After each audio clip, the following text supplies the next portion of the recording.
ಒಳಗಡೆನೆ ಸೌಜನ್ಯ ಸಿಗ್ತಾಳೆ, ಆದ್ರೆ ಶವ ಆಗಿ. ಇತ್ತೀಚೆಗೆ ಸೋಷಿಯಲ್ ಮೀಡಿಯಾದಲ್ಲಿ ತುಂಬಾನೇ ವೈರಲ್ ಆಗ್ತಿರೋ ವಿಡಿಯೋ ಅಂದರೆ ಸಮೀರ್ ವಿಡಿಯೋ. ಈ ಒಂದು ವಿಡಿಯೋನ ಎಲ್ಲ ಟ್ರೋಲ್ ಪೇಜಸ್ಗಳಲ್ಲಿ ರೀಲ್ಸ್ಗಳಲ್ಲಿ ನೋಡಿರ್ತೀರಾ. ಸಮೀರ್ ವಿಡಿಯೋನ ನೋಡಿದ್ರಾ? ಎಲ್ಲರೂ ಕೇಳುವಂತಹ ಪ್ರಶ್ನೆ ಇದೊಂದೇ ಆಗಿದೆ. ನೀವು ಎಲ್ಲರೂ ಸುಮಾರು ಒಂದು 13 ವರ್ಷಗಳಿಂದ ಈ ಸೌಜನ್ಯ ಪ್ರಕರಣದ ಬಗ್ಗೆ ಕೇಳ್ತಾನೆ ಬರ್ತಾ ಇದ್ದೀವಿ.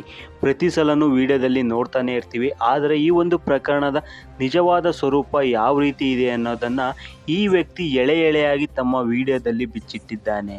ಸುಮಾರು 40 ನಿಮಿಷಗಳ ಕಾಲ ಇರುವ ಈ ವಿಡಿಯೋದಲ್ಲಿ ಪುಣ್ಯ ಸ್ಥಳದ ದೊಡ್ಡ ಮನೆತನದ ದೊಡ್ಡವರ ಸಣ್ಣತನವನ್ನು, ಅವರ ಕರ್ಮಕಾಂಡವನ್ನು ಇಡೀ ಪೂರ್ತಿಯಾಗಿ ಸಾಕ್ಷಿ ಸಮೇತ ಬಿಚ್ಚಿಟ್ಟು ವಿವರಣೆ ಕೊಟ್ಟಿದ್ದಾನೆ. ನಿಜಕ್ಕೂ ಈ ರೀತಿಯ ವಿಡಿಯೋ ನೋಡಿ ನನಗೆ ತುಂಬಾ ಶಾಕ್ ಆಯಿತು. ನಿಜವಾಗಲೂ ನಾನು ಯೂಟ್ಯೂಬ್ ಇತಿಹಾಸದಲ್ಲೇ ಇಂತಹ ವಿಡಿಯೋವನ್ನು ನೋಡೇ ಇರಲಿಲ್ಲ. ಅಂತಹ ವಿಡಿಯೋನ ಮಾಡಿರುವ ಸಮೀರ್ ಅವರಿಗೆ ಪ್ರತಿಯೊಬ್ಬ ಕರ್ನಾಟಕ ಜನತೆಯಿಂದ ದೊಡ್ಡ ಸಲಾಂ.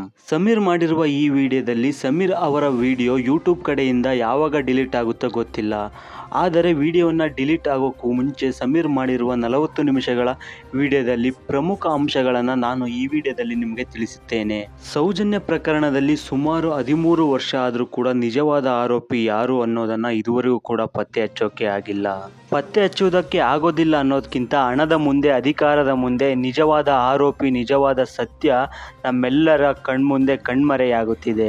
ನೀವೇ ಊಹೆ ಮಾಡಿ, ಒಬ್ಬ ಆರೋಪಿಯನ್ನು ಕಂಡುಹಿಡಿಯೋಕೆ 13 ವರ್ಷ ಆದರೂ ಕೂಡ ನಿಜವಾದ ಆರೋಪಿ ಯಾರು ಅನ್ನೋದನ್ನು ಕಂಡುಹಿಡಿಯೋಕ್ಕಾಗಿಲ್ಲ. ಅದೇ ಒಬ್ಬ VIP ಮಕ್ಕಳಾಗಿದ್ದರೆ 13 ವರ್ಷ ಅಲ್ಲ, ಇರೋವಂತಹ ಎಲ್ಲ ಟೆಕ್ನಾಲಜಿಗಳನ್ನು ಬಳಸಿ ಕೇವಲ 13 ದಿನದೊಳಗೆ ಆ ಒಂದು ಪ್ರಕರಣವನ್ನು ಕ್ಲಿಯರ್ ಮಾಡ್ತಾ ಇದ್ರು. ಆದರೆ ಈ ಒಂದು ಸೌಜನ್ಯ ಪ್ರಕರಣದಲ್ಲಿ ಬಹು ದೊಡ್ಡ ಅನ್ಯಾಯವಾಗಿರುವುದಂತೂ ಸತ್ಯ. ಆದರೆ ಈ ಸೌಜನ್ಯ ಪ್ರಕರಣದ ಬಗ್ಗೆ ತಿಳಿದುಕೊಳ್ಳೋಕ್ಕಿಂತ ಮುಂಚೆ ನನಗೆ ಶಾಕ್ ಆದ ವಿಷಯ ಯಾವುದು ಅಂದರೆ, ನಮ್ಮ ಧರ್ಮಸ್ಥಳ ಕ್ಷೇತ್ರವು ಇದು ಹಿಂದೂ ಧರ್ಮಕ್ಕೆ ಸೇರಿದ್ದೇ ಅಲ್ಲ ಅನ್ನುವಂತಹ ಸತ್ಯ ತಿಳಿದು ನನಗೆ ಖಂಡಿತವಾಗಿಯೂ ಶಾಕ್ ಆಯಿತು.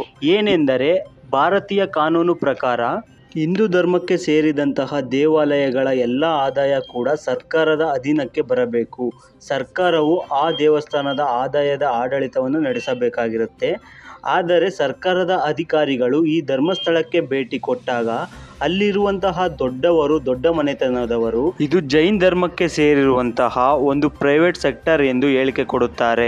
ಇನ್ನು ಸೌಜನ್ಯ ಪ್ರಕರಣದ ವಿಚಾರಕ್ಕೆ ಬರೋದಾದ್ರೆ, ಆಕೆಗೆ ಆದಂತಹ ಅನ್ಯಾಯ ಯಾವ ಹೆಣ್ಣಿಗೂ ಆಗುವುದು ಬೇಡ.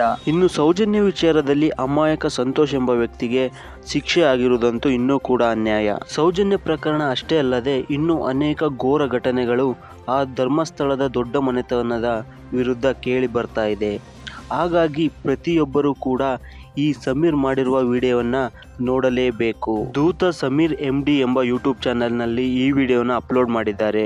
ಎಲ್ಲರೂ ಕೂಡ ತಪ್ಪದೆ ನೋಡಿ. ಹಾಗೆ ಈ ಒಂದು ವಿಡಿಯೋದ ಲಿಂಕ್ ನಿಮಗೆ ಸಿಕ್ಕಿಲ್ಲ ಅಂದರೆ ಡಿಸ್ಕ್ರಿಪ್ಷನ್ನಲ್ಲಿ ಕೂಡ ದೂತ ಸಮೀರ್ ಅವರ ವಿಡಿಯೋ ಲಿಂಕನ್ನು ಹಾಕಿದ್ದೀನಿ. ಪ್ರತಿಯೊಬ್ಬರೂ ಕೂಡ ಆ ಒಂದು ವಿಡಿಯೋನ ನೋಡಿ. ಈಗಲಾದರೂ ಈ ಒಂದು ವಿಡಿಯೋನ ನೋಡಿದಾದ್ಮೇಲೆ ನಮ್ಮ ಸರ್ಕಾರ ಎಚ್ಚೆತ್ತುಕೊಳ್ಳುತ್ತಾ, ಹಾಗೆ ಸೌಜನ್ಯ ಕೇಸಿಗೆ ನಮಗೆ ನ್ಯಾಯ ಸಿಗುತ್ತಾ ಅನ್ನೋದನ್ನು ಕಾದು ನೋಡಬೇಕಾಗಿದೆ.